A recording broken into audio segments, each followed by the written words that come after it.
the Philippines where sunlight gleams, Brian tests and family dreams.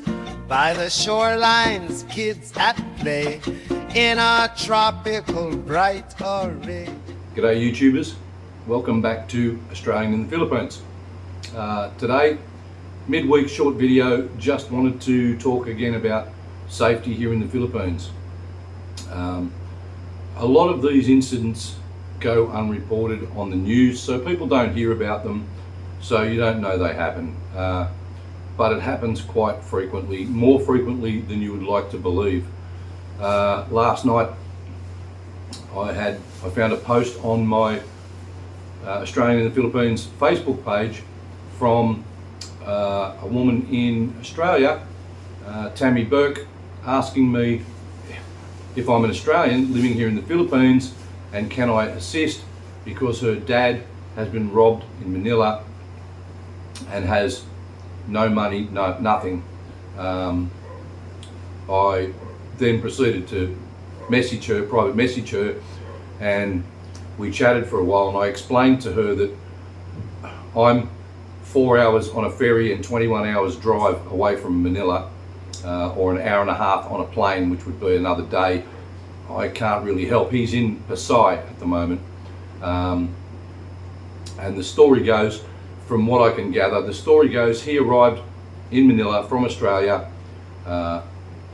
booked into a hotel in Pasay, and has a house somewhere there in Manila that was damaged by the typhoon, so he wanted to go and check that out. So he was in the hotel. There was no safe in the hotel he was staying in, so he decided he didn't want to leave his cards and his cash in the hotel room, so he took it all with him. Hindsight's a wonderful thing. So he proceeded to go and get a taxi to travel over and check out his house, and that's when the incident happened. The taxi driver drove him down a little alley somewhere, stopped, 3 guys came out of nowhere with guns, held him up and took every cent that he had. I asked her, did he manage to get the number of the taxi? She said no, he'd just spent 2 hours at the police station to no avail, because there's nothing they could really do to track it. All they could do was report the incident. All he could do was report the incident, but there's no way to track that taxi driver and get any of his money back or bring these guys to justice. So they're still running around in Manila now, spending his hard-earned cash. Elderly gentleman, and she was having problems sending him money. I couldn't understand exactly why she was having trouble trying to send through money exchanges. All I could do from here was to give her some information. I put her in contact with a group of Aussies in the Philippines here, and explained to her that it's a much bigger, my page is just my YouTube page. This is a group of guys who are traveling in and out of the Philippines all the time.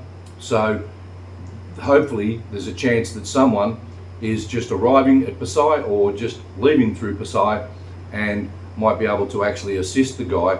But I also explained to her that because apparently he left his passport at the hotel, thank God, so he still has his passport. And I said, if he has ID, then maybe you can send through Western Union or Palawan or one of the other money places, and he can collect some cash that way. He also needs to get to the Australian Embassy, I informed her, because this also needs to be reported to them, and they may be able to offer some direct assistance and maybe even get him a flight home if he doesn't have the funds to do that.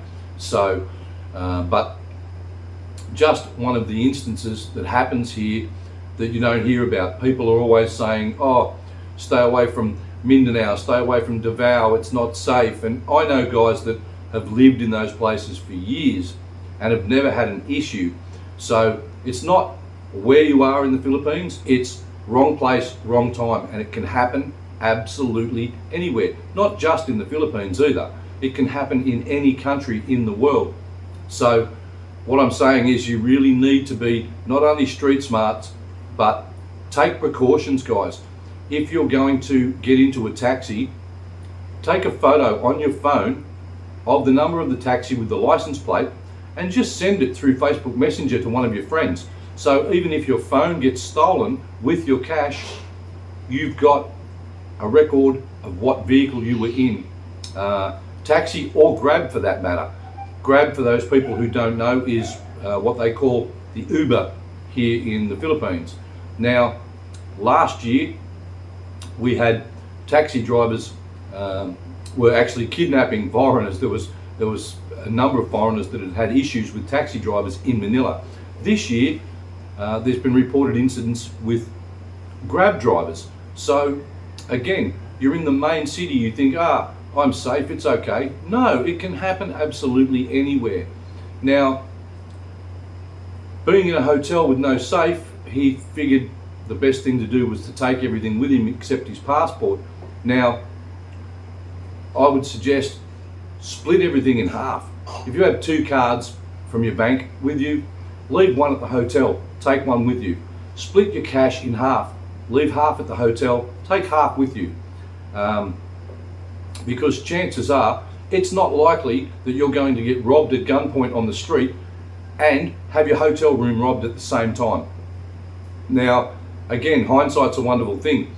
Had he left everything at the hotel except for a little bit of cash he needed to go and do what he was doing, and he got his hotel room robbed, at least he had a course of action he could take to go to the administration at the hotel and say, I've been robbed. They would have a chance, perhaps they had CCTV there, they would have a better chance of figuring out which staff member had gone into his room and robbed him, and he would also be able to take action, filing a case with the police against the hotel for the money that was taken. So it would have been a better option for him had he left it there and got robbed rather than being robbed on the street. And obviously the poor guy was very traumatized. I don't know what's happened yet. I have messaged Tammy today to ask her what's going on and what's her dad's situation right now, but I haven't yet received an update. She hasn't seen the messages, so I'm still trying to track down what's going on with the poor elderly gentleman in Manila. It's obviously traumatized him being robbed at gunpoint, so then he wasn't thinking when he's out of the taxi to even get a license plate or check on that.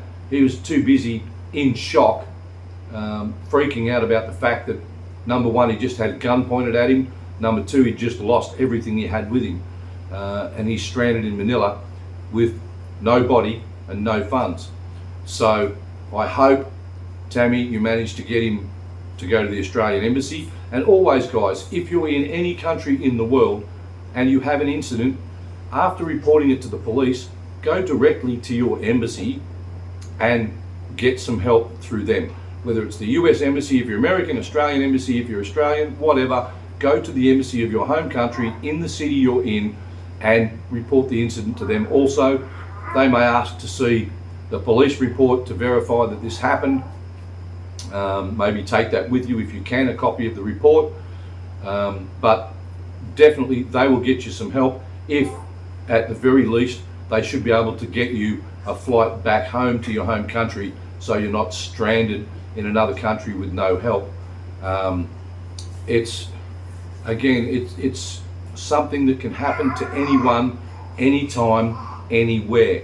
Make sure you've got travel insurance, make sure you take precautions, make sure you be street smarts, and as I said, just think about what you're doing with your money, where you're going to leave it, hide it, or check with the hotels before you book in, make sure they have a safe, and make sure the safe's functioning, because I have been in hotels in Manila where they have a safe in the wardrobe there, but it wasn't functioning. You try and put the PIN number in and it wouldn't accept the PIN number, and it wasn't working. So make sure, number one, they have a safe so you can leave your valuables there.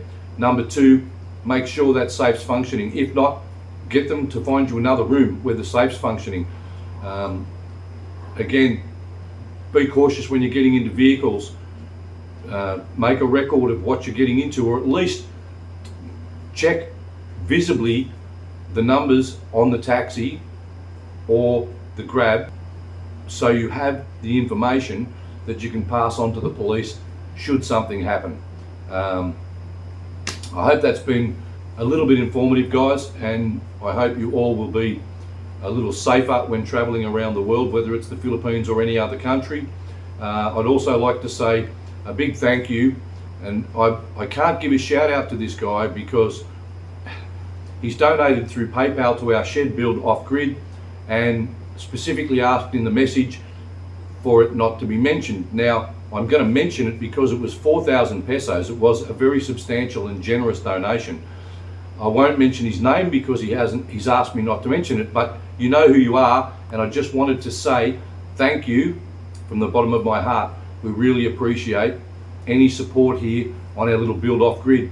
We will put up a video this coming weekend, as always, with an update on where we're at on the off-grid build, guys, so keep check out for that. If you haven't already, please don't forget to hit the subscribe button in the corner and smash that notification bell so you can keep up with our build off-grid or any of my information videos on the Philippines. Thank you to all the new subscribers that have jumped on board in the last couple of weeks. Oh, and don't forget to check out the links in the description below. Always put a link there to the website where I met my gorgeous wife Tess, and if you click on the link you can create a free profile there, guys, and check out all the Filipinas on the site. Thank you again for all your support, guys, donations, and just watching our videos. Don't forget to click the like, comment and share our videos. Hit that notification bell, and until next time, from an Australian in the Philippines, peace out.